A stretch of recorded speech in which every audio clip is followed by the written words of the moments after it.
नमस्कार। 30 दिसंबर 2022 का दिन है और मैं हूं आज उदयपुर में, राजस्थान।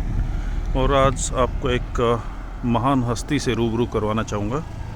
ये है constitutional park, Mohanlal Sukhadia university Udaipur में। मोहनलाल सुखाड़िया जो थे वो एक महान हस्ती रहे और राजस्थान के पहले मुख्यमंत्री रहे।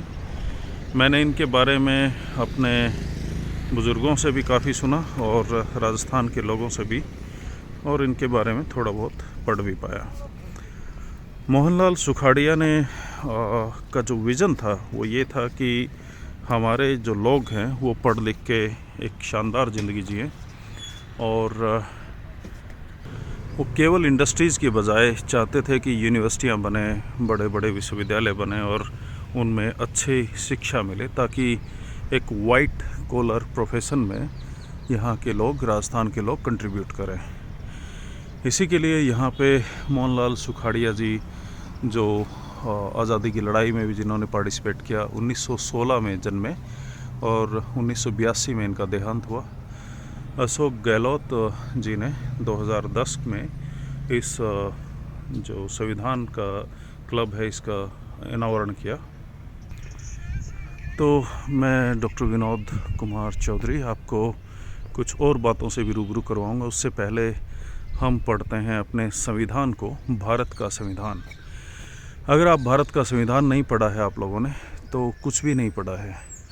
और ये एक ऐसा डॉक्यूमेंट है जो आपको ये याद दिलाएगा कि आप कौन हैं और आप क्या कर सकते हैं। आपकी जो लिमिट्स हैं वो ख़त्म कर दी हैं। आपको एक अनलिमिटेड बीइंग बनाने के लिए बाबा साहब अम्बेडकर ने ये संविधान हमें दिया है, और इसी की वजह से शायद हम इतना फ्री फ्लो में घूम पा रहे हैं। नहीं तो हो सकता है कि किसी ईंट भट्टे पे मजदूरी कर रहे होते और या खेती बाड़ी करके अपना जीवन यापन कर रहे होते। विश्वविद्यालयों में तो हमें पैर रखने का भी जगह नहीं मिलता। तो मैं भी एक खेती वाले परिवार से आता हूँ, इसलिए आपको मैं दोबारा से रिमाइंड करवाना चाहूँगा कि ये संविधान आपको एक स्वच्छंद प्राणी बनाने के लिए दिया गया है। यह है भारत का संविधान उद्देशिका। हम भारत के लोग भारत को एक संपूर्ण प्रभुत्व संपन्न, समाजवादी, पंथ निरपेक्ष, लोकतंत्रात्मक गणराज्य बनाने के लिए और उसके समस्त नागरिकों को सामाजिक, आर्थिक, राजनीतिक न्याय, विचार, अभिव्यक्ति, विश्वास, धर्म व उपासना की स्वतंत्रता, प्रतिष्ठा और अवसर की समानता प्राप्त करने के लिए तथा उन सब में व्यक्ति की गरिमा और राष्ट्र की एकता तथा अखंडता को सुनिश्चित करने वाली बंधुता को बढ़ाने के लिए दृढ़ संकल्प होकर अपनी इस संविधान सभा में आज 26 नवंबर 1949 ईस्वी मिति मार्गशीर्ष शुक्ल सप्तमी संवत 2006 विक्रमी एदत द्वारा इस संविधान को अंगीकृत अधिनियम और आत्म समर्पित करते हैं। मतलब अपने आप को समर्पित करते हैं भारत के लोग अपने आप को। इसमें मूल अधिकार हैं समानता का अधिकार अनुच्छेद 14 से 18, धार्मिक स्वतंत्रता का अधिकार अनुच्छेद 25 से 28, स्वतंत्रता का अधिकार 19 से 22, संस्कृति और शिक्षा से संबंधित अधिकार 29 से 30 और शोषण के विरुद्ध अधिकार 23 से 24, संवैधानिक उपचारों का अधिकार अनुच्छेद 32 से 35। मूल कर्तव्य संविधान का पालन करें और उसके आदर्शों, संस्थाओं, राष्ट्रध्वज और राष्ट्रीय गान का आदर करें। स्वतंत्रता के लिए राष्ट्रीय आंदोलन को प्रेरित करने वाले उच्च आदर्शों को हृदय में संजोए रखें और उनका पालन करें। भारत की संप्रभुता, एकता, अखंडता की रक्षा करें, उसे अक्षुण्ण रखें, देश की रक्षा करें और आह्वान किए जाने पर राष्ट्र की सेवा करें। भारत के सभी लोगों में समरसता और समान भ्रातृत्व की भावना का निर्माण करें, जो धर्म, भाषा, प्रदेश, वर्ग आधारित सभी प्रकार के भेदभावों से परे हो। ऐसी प्रथाओं का त्याग करें जो स्त्रियों के सम्मान के विरुद्ध हो। हमारी सांसारिक संस्कृति की गौरवशाली परंपरा का महत्व समझें और उसका परीक्षण करें। प्राकृतिक पर्यावरण जिसके अंतर्गत वन, झील, नदी, अन्य जीव आते हैं, रक्षा करें और संवर्धन करें तथा प्राणी मात्र के लिए दया भाव रखें। वैज्ञानिक दृष्टिकोण से मानववाद और ज्ञानार्जन तथा सुधार की भावना से विकास करें।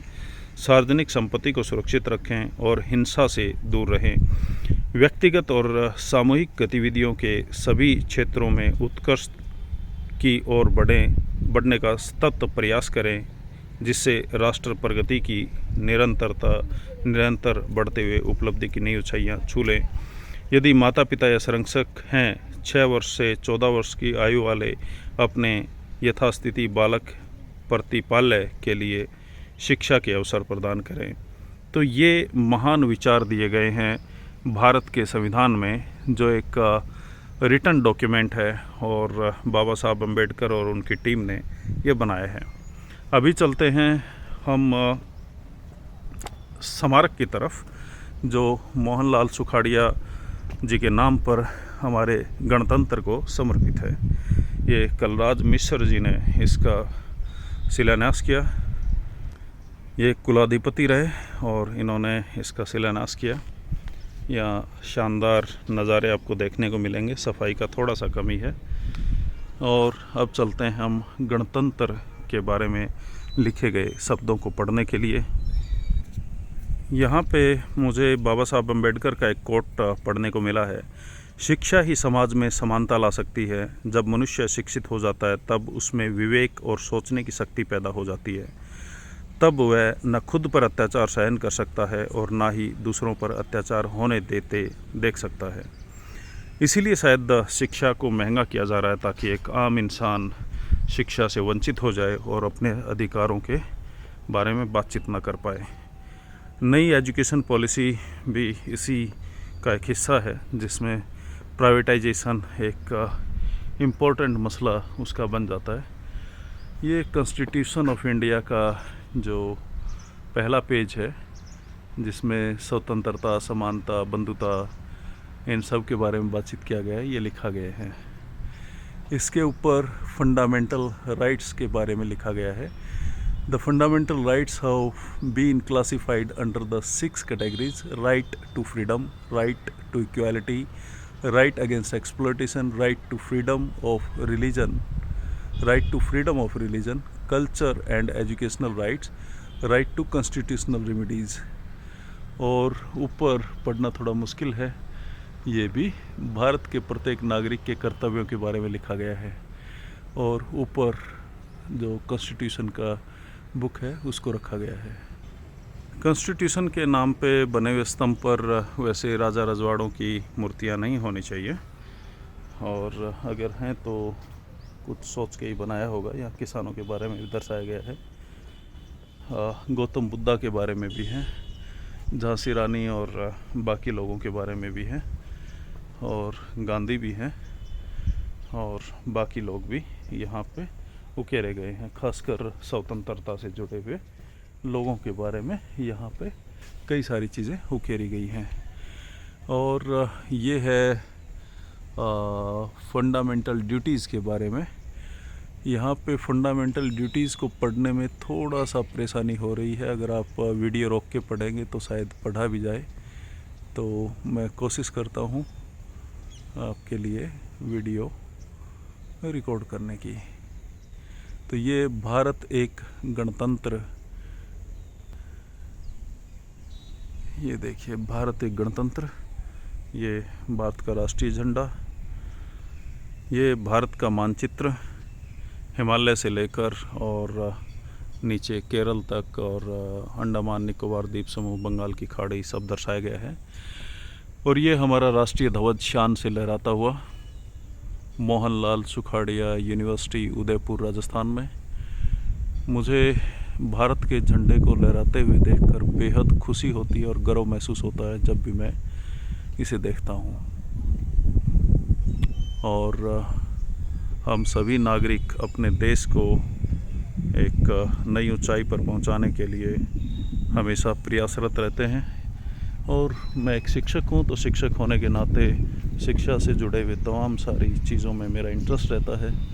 इसीलिए मैं आपके लिए ये मूल अधिकारों के बारे में जो स्तंभ पे लिखा गया है वो पढ़ने की कोशिश करता हूँ। मूल अधिकारों को 6 श्रेणियों में बांटा गया है। समता का अधिकार, स्वतंत्रता का अधिकार, शोषण के विरुद्ध अधिकार, धर्म की स्वतंत्रता का अधिकार, संस्कृति शिक्षा संबंधी अधिकार, संवैधानिक उपचारों का अधिकार। और ऊपर फिर से 3 लोग लेके खड़े हैं कॉन्स्टिट्यूशन ऑफ इंडिया को, और यहाँ पे अलग अलग जो विधाएं हैं वो संगमरमर पर उकेरी गई हैं। तो ये थे मोहनलाल सुखाड़िया विश्वविद्यालय से आपके लिए कुछ इम्पोर्टेंट चीज़। मेरे फेवरेट प्रधानमंत्री लाल बहादुर शास्त्री रहे, जिन्होंने लिखा है कानून का सम्मान किया जाना चाहिए ताकि हमारे लोकतंत्र की बुनियादी संरचना बरकरार रहे एवं मजबूत बने। और भारतीय संविधान की एक महत्वपूर्ण विशेषता यह है कि इसे सारी शक्तियां सीधे जनता को प्राप्त होती हैं। और शायद ये बातें कई बार नौकरशाहों को, नेताओं को, और जो छुट भैया लोग होते हैं, जो छोटी बुद्धि का इस्तेमाल करने वाले, उनको पसंद नहीं आती। वो बॉस बनने की कोशिश करते हैं और जनता से उनकी शक्तियां छीनने का भी प्रयास करते हैं।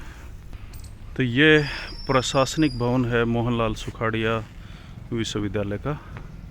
यहाँ पे कुछ फव्वारे बने हुए हैं, सामने constitutional pillar and park view है, और यहाँ पे भारत का राष्ट्रीय ध्वज शान से लहराते हुए बहुत ऊंचा पिलर है। और ये एक मूर्ति लगी हुई है, यहाँ पे पूजा पाठ का सामान भी रखा हुआ है। तो विश्वविद्यालय में वैसे तो पूजा केवल शिक्षा की होनी चाहिए।